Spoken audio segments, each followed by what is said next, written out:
যদি স্বামী থেকে থাকে, স্বামীর প্রতি নরম হয়ে যান, তাকে ছাড় দেওয়া শিখেন। সবচেয়ে বড় কথা, তাকে মহব্বত করা তো অবশ্যই জরুরি, মহব্বতের চাইতেও বেশি জরুরি স্বামীকে বিশ্বাস করা এবং তাকে সম্মান করা। এমন কোনো কথা এবং কাজ না করা যেটা স্বামীর গায়রত বা ব্যক্তিত্বে আঘাত করে। ভালোবাসা অনেক গুরুত্বপূর্ণ বিষয়, ঠিক আছে, কিন্তু ভালোবাসা শুধুমাত্র একমাত্র গুরুত্বপূর্ণ বিষয় নয়। আরও গুরুত্বপূর্ণ বিষয় হচ্ছে বিশ্বাস, সম্মান এবং আনুগত্য। এখন বলতে পারেন যে আমার স্বামী আমাকে অন্যায় কাজে আদেশ করলে কি আমি আনুগত্য করব? কখনোই না। যখন স্বামী আপনাকে কোরআন সুন্নাহর দিকে আপনাকে ধাবিত করবেন, তখন আপনি তার আনুগত্য করতে বাধ্য, এবং এটা আপনার জান্নাতে যাওয়ার মাধ্যম বটে। যে এই পৃথিবীতে কেউই আল্লাহ পাকের পরে সিজদা পাওয়ার যোগ্য না, এমনকি নবীদেরকেও আল্লাহ পাক সিজদা করতে বলেন নাই।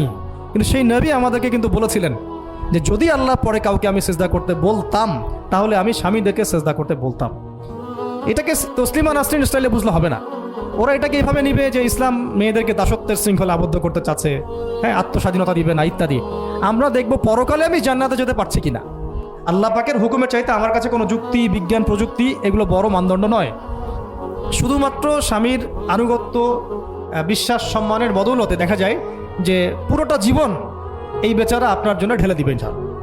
আর এই জায়গায় যদি দেখা যায় ঘাটতি থাকে, তখন কোনো কোনো ক্ষেত্রে ভালোবাসা